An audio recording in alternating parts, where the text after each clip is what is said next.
నమస్తే అందరికీ, welcome to Vishwam TV. నేను మీ అనిల్. మనం నిన్న చూసినాగా కరీంనగర్లో ఒక దారుణమైన ఘటన. ఒక యువతి ఒక ప్రైవేట్ హాస్పిటల్కి వచ్చింది, జ్వరం వచ్చిందని చెప్పేసి అడ్మిట్ అయితే ఆమెను అందులో పనిచేసేటువంటి ఒక టెక్నీషియన్, ల్యాబ్ టెక్నీషియన్, అదేవిధంగా కంపౌండర్ ఆ యువతికి పాపం మత్తు మంది ఇచ్చి రేప్ చేసిన ఘటన ఏదైతుందో పోలీసులు ఈరోజు రిమాండ్ చేయడం జరిగింది. ఆ వ్యక్తిని ఎవరైతే ఉన్నాడో అతని పేరు దక్షిణమూర్తి అతని పేరు. అతను ఇక్కడి వాడు కాదు, మహారాష్ట్రకు చెందినటువంటి సిరంచకు చెందినటువంటి ఒక యువకుడు, 23 ఏళ్ళ యువకుడు దక్షిణమూర్తి. 4-5 సంవత్సరాల కింద కూడా కరీంనగర్కి వచ్చిండు. గతంలో ఒక 2 హాస్పిటల్లో పనిచేసిండు. అయితే ఆ పనిచేసిన క్రమంలో ఎప్పుడు మద్యం సేవించేవాడట. మద్యం సేవించి హాస్పిటల్కు వచ్చేవాడట, విధులకు వచ్చేవాడట.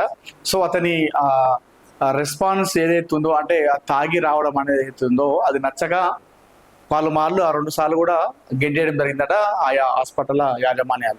సో తర్వాత మళ్ళీ మహారాష్ట్రకి వెళ్ళిపోయిన తర్వాత ఈ మధ్య కాలంలో ఒక 1 year బ్యాక్ అనుకుంటా మళ్ళీ కరీంనగర్కి వచ్చిండు. కరీంనగర్లోని దీపిక అనే హాస్పిటల్లో కంపౌండర్గా, ల్యాబ్ టెక్నీషియన్గా పనిచేస్తున్నాడు.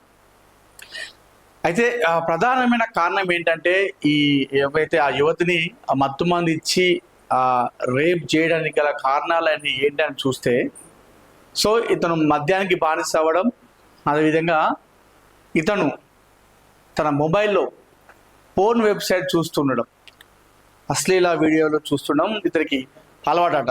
అటు మందు తాగడంతో పాటు ఇటు పోర్న్ వీడియోస్ కూడా ఎక్కువ చూస్తుండేవాడట. సో ఈ పరంగా అతను మొన్న రాత్రి సమయంలో ఒక యువతి అడ్మిట్ అయింది.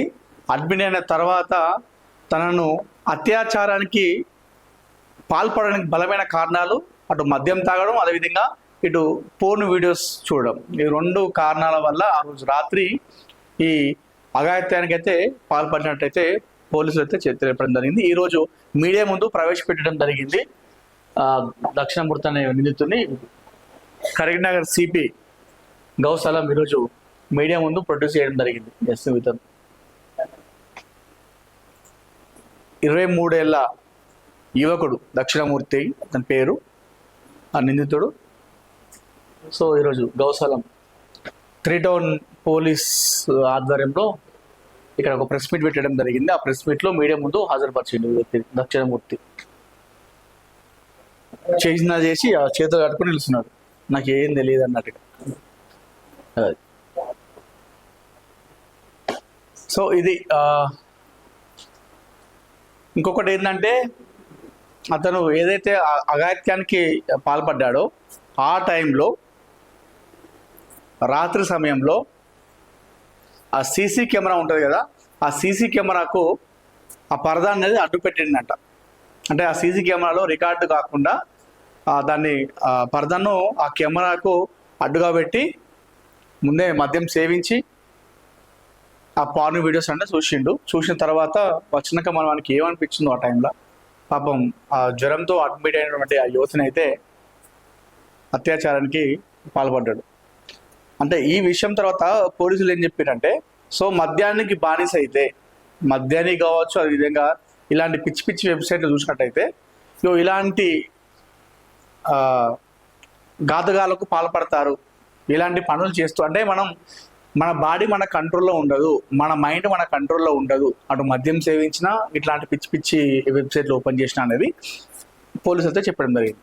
సో మొత్తానికైతే ఆ పర్యవేక్షణ సరిగా లేదు, ఆ నిర్లక్ష్యం ఏదైతుందో ఆ దీపిక హాస్పిటల్ యాజమాన్యం పైన కూడా చర్యలు తీసుకుంటామన్నట్టుగా అయితే చెప్పడం జరిగింది. మొత్తానికైతే ఆ నిందితుడిని, ఆ దక్షిణమూర్తి అనే యువకుని అయితే రిమాండ్కి అయితే తరలించడం జరిగింది. మెయిన్గా చూసుకుంటే అటు మద్యానికి బానిస కావడం, మద్యం తాగి హాస్పిటల్కి హాజరు కావడం, అదే తన డ్యూటీకి హాజరవ్వడం, చెక్ చేస్తే ఆ మొబైల్లో కూడా ఆ పోర్న్ వెబ్సైట్ ఎక్కువ చూస్తుంటాడట.